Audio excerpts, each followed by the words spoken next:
Hi friends, welcome back to my channel. ఈరోజు అయితే నేను దీపావళి స్పెషల్ మోతీచూర్ లడ్డు చేస్తున్నా. ఇది మనకి చాలా ఈజీగా చేసుకోవచ్చండి.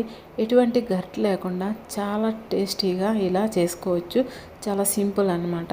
ముందుగా అయితే మనం ప్రాసెస్లోకి వెళ్తాము. సో ముందుగా నేను ఒక గిన్నె తీసుకున్నాను. గిన్నె తీసుకున్నాక మనం ఏదైనా ఒక కప్ అనేది కొలతగా తీసుకోండి. నేనైతే ఈ కప్పు కొలతగా తీసుకున్నాను. ఈ కప్పుతో కప్పు శనగపిండి వేసుకున్నా. ఇప్పుడు అదే కప్తో మనం వాటర్ కూడా పోసుకోవాలి. పోసుకున్నాక విస్కర్ తీసుకొని దీన్ని ఉండలు లేకుండా మనం చక్కగా కలుపుకోవాలన్నమాట. చూడండి, ఈ విధంగా కలుపుకోవాలి. ఇలా చేసుకుంటే మనకి మోతీచూర్ లడ్డు చాలా టేస్టీగా వస్తుందన్నమాట. సో ఈ విధంగా చూడండి, ఇలా వచ్చినాక మనం ఇలాంటి గరిటె ఒకటి తీసుకోండి, లోతుగా ఉన్నది తీసి పక్కన పెట్టుకోండి. ఇప్పుడు డీప్ ఫ్రైకి సరిపడా ఆయిల్ అనేది మనం కడాయిలో వేసి వేడి చేసుకోవాలి. అది కొద్దిగా హీట్ అయిన తర్వాత మనం కొద్దిగా పిండి వేసి చూస్తే మనకి ఆ విధంగా పైకి వస్తుంది అనమాట. ఇప్పుడు ఈ గరిటెతో మనం ఒకసారి బాగా కలిపి ఇలా కొద్ది కొద్దిగా వేసుకోవాలండి. ఇలా కొద్ది కొద్దిగా వేసుకొని మనం ఇలా చేసుకోవాలన్నమాట. గరిటె ఉన్న వాళ్ళైతే ఈజీగా చేసుకోవచ్చు.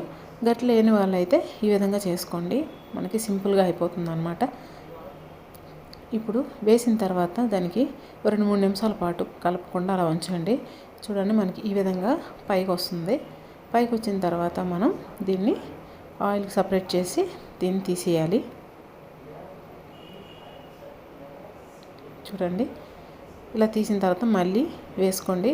ఈ విధంగా మనం చూడండి, మీకు చూపిస్తున్నా వీడియోలో. ఈ విధంగా చేసి మనం ఈ పిండి మొత్తం కూడా ఈ విధంగానే చేసి ఒక ప్లేట్లో వేసుకోండి. ఇప్పుడు దీన్ని మనం మిక్సీ జార్లో వేసుకొని దీన్ని గ్రైండ్ చేసుకోవాలన్నమాట. గ్రైండ్ అంటే పూర్తిగా గ్రైండ్ కాదండి, పల్స్ 3-4 సార్లు తిప్పుకుంటే మనకి చక్కగా ఇది ఈ విధంగా వస్తుందన్నమాట. చూడండి, ఈ విధంగా వస్తుంది. పల్స్ తిప్పుకుంటే చాలు. ఇప్పుడు మొత్తం కూడా అలాగే చేసి పక్కన పెట్టుకోండి. ఇప్పుడు సేమ్ అదే కప్తో పంచదార కూడా తీసుకోవాలి. ఇప్పుడు స్టవ్ వెలిగించి కడాయి పెట్టుకున్నాక పంచదార అందులో వేసి అంతే వాటర్ తీసుకోవాలండి. మళ్ళీ సేమ్ టు సేమ్ వాటర్ వేసి దీన్ని పూర్తిగా కరగనివ్వండి. మనకి గులాబ్ జామున్ పాకం ఎలా వస్తుందో సేమ్ అదే పాకం వచ్చేటట్టు మనం దీన్ని మరిగించుకోవాలి. మరి గట్టి పాకం అయితే అవసరం లేదు. ఒకసారి చేయితో మనం ఈ విధంగా చూసుకుంటే మనకి same to same gulab jamun పాకం వచ్చినట్టు అనమాట చేసుకోవాలి. ఇప్పుడు దీనిలో ఫుడ్ కలర్ అనేది యాడ్ చేసుకోండి. ఇలా ఫుడ్ కలర్ యాడ్ చేసిన తర్వాత మనం ముందే మిక్సీ పట్టుకున్న ఈ శనగపిండి ఉంది కదా, దీన్ని మనం ఇందులో వేసుకోవాలి.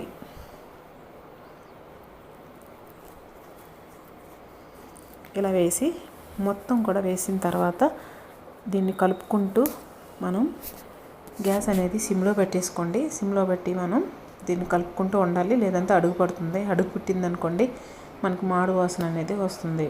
మాడు వాసన రాకుండా మనం ఇలా కలుపుకుంటూ ఒక 4 ఏలక్కాయలని దంచి వేసుకోండి, లేదా పౌడర్ అయినా వేసుకోండి.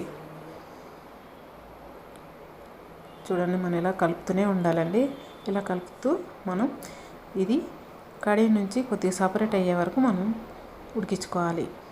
ఇప్పుడు దీనిలో మంచి టేస్ట్ కోసం 1 స్పూన్ వరకు నెయ్యి అనేది యాడ్ చేసుకోండి. నెయ్యి కూడా ఎక్కువ పట్టదండి, కొద్దిగా వేసుకుంటేనే మనకి ఈ మోతీచూర్ లడ్డు అనేది చాలా టేస్టీగా ఉంటుందన్నమాట. అందుకోసమే మనం ఈ విధంగా కలుపుకుంటూ ఉండాలని. మీకు ఎందుకంటే ఇలా కొద్దిగా లూజ్ ఉన్నా సరే లడ్డు అనేది బాగా రాదు, అలా అని గట్టి పడిపోయినా కూడా లడ్డు అస్సలు బాగుండదు. ఇప్పుడు దీనిలో మనం కర్బూజా గింజలు ఉన్నాయి కదా, అవి వేసుకోండి.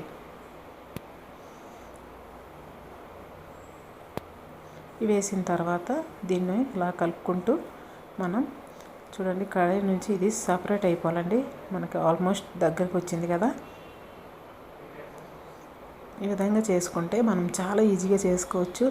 అంతే, మన మొత్తం ఇంట్లో ఎంతమంది ఉన్నారో అంతమందికి కూడా మనం చేసి పెట్టవచ్చు అనమాట. దీపావళికి మనం బయట కొనుక్కుంటే చాలా ఎక్కువ రేటు ఉన్నాయి ఇప్పుడు స్వీట్స్.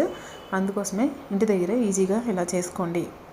ఇప్పుడు సపరేట్ అయిపోయింది కదా, మనం స్టవ్ ఆఫ్ చేసేసి ఇది పూర్తిగా చల్లారనివ్వాలి. పూర్తిగా చల్లారిన తర్వాత మనం కొద్ది కొద్దిగా తీసి మీకు ఏ సైజులో లడ్డు కావాలో ఆ సైజులో ప్రిపేర్ చేసుకోండి.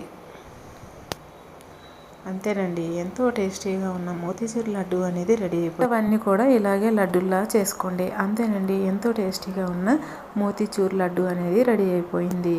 మరి మీకు కానీ నా వీడియో నచ్చినట్లయితే లైక్ చేయండి, షేర్ చేయండి, సబ్స్క్రైబ్ చేసుకోండి.